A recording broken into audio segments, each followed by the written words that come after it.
I want to talk first, just this whole thing. You said that you kind of ended up reluctantly having to talk about politics. You started wanting to talk about competitive hockey and sports, and then you kind of pulled into the political world. I mean, you interviewed some of the real like lightning rods that were raising the alarm bell with concerns about our entire approach to COVID.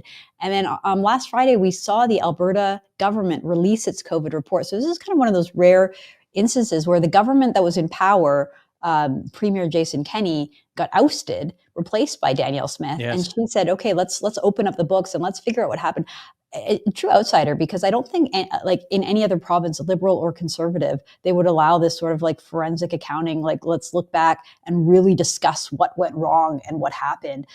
So to me, there's value in this report for all Canadians and for everyone in the world, because so many governments went down the same disastrous path of like lock it all down, shut down the schools. I mean, you're a parent of young kids, so am I. I was just so totally outraged by the way that they treated us during COVID.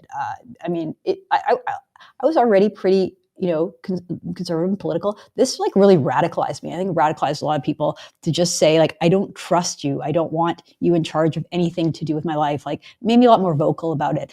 Anyway, so I saw you commenting on this Alberta COVID report. Really interesting things that you don't really hear from government, urging halting vaccines for youth and low-risk individuals, talking really about lack of data behind a lot of these protocols that were brought in. Why don't you sort of tell us about your thoughts on this report? Well, one of the things, I'm originally from a small town in Saskatchewan, and Saskatchewan and Alberta are very similar, but now I live in Alberta, okay? So for your listeners, just so there's a background. And one of the things I love about being Albertan now is they are an unruly bunch. We are an unruly bunch, which means if you do stupid things, we are going to absolutely catcall you until we try and get things right. And so I would sit here and say, I actually had Dr. Gary Davidson on the podcast, right? And it wasn't an applaud moment of like, wow, you did an amazing job. Although Dr. Gary Davidson, if you're listening to this, I think he did do an amazing job. I was more irritated right off the hop, Candice, okay? And I read this to Gary, and I'll read it to you, okay? Chapter 1 of this report is governance and flow of information. Sounds lovely.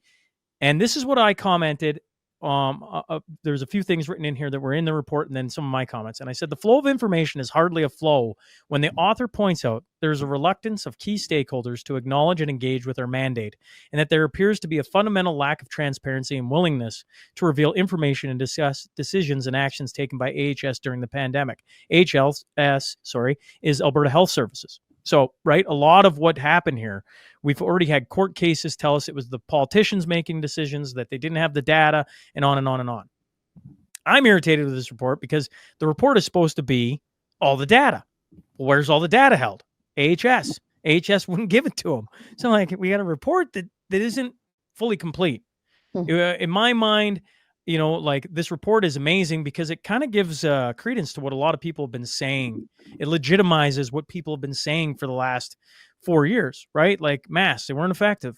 The vaccines, there's studies after study. They quote in here about Pfizer's own trials. They talk about therapeutics. They talk about all these different things that have become very taboo.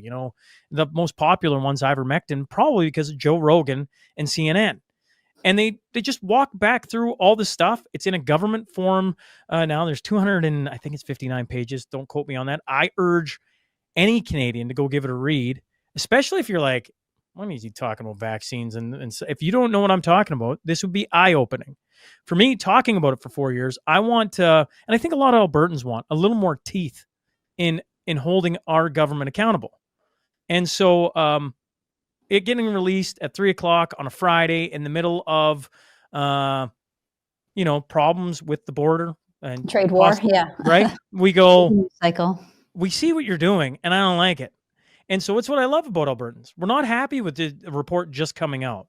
We want to see things like Trump is doing. We want to see these action items be laid out. And there are some really cool things that Dr. Gary Davidson and the group that built it kind of say you should look into getting rid of this vaccine for kids and youth, and a whole bunch of items that the government of Alberta can chew on. And I really hope they're contemplating them. I really hope they're going to take some of the information that's been built by Gary Davidson, Dr. Gary Davidson and his team, and use them. That's my hope. But sitting here in media, after everything we've said about every other part of government, I'm like, well, I think it was Andrew Lawton once upon a time, and others, I should say, that told me, you got great politicians, you got bad politicians. Create the atmosphere, create the conditions for bad politicians to do the right thing. I don't think Danielle Smith's a bad politician by any stretch of the imagination, but I certainly do want to create the conditions that they have to move on some of these action items. And we've seen how mainstream media has demonized it. Like, I mean, have you seen the picture? I think it's out of the Globe and Mail of, her talking to these ugly looking doctors. Meanwhile, all the associations are against her. And it's like, really? Like, look at the people who are writing this. This is where we're still at in 2025. And so, yeah, I mean, it's always good, though, for myself to hear an outside perspective of like, wow, I wish our province would do this. But here in Alberta, we're an unruly bunch and we want more. Well, I think, first of all, Danielle Smith deserves to be applauded for even doing this report. I'll just read through a little bit about what the report said. So it was commissioned by Alberta Premier Danielle Smith in 2022, mandate to explore the province's response to COVID-19. The task force included prominent medical professionals, as you were discussing, including doctors Gary Davidson, who's on your show, Jay Bhattacharya, who's a prominent Stanford doctor who just got appointed to the Trump administration, and Miriam Bridle. The final report recommended that the provincial government stop providing vaccines for healthy children and teenagers. The report revealed evidence to suggest that it was not effective. The report also alleged that Alberta Health Services removed a dashboard after it showed higher hospitalization rates among the vaccinated than the unvaccinated.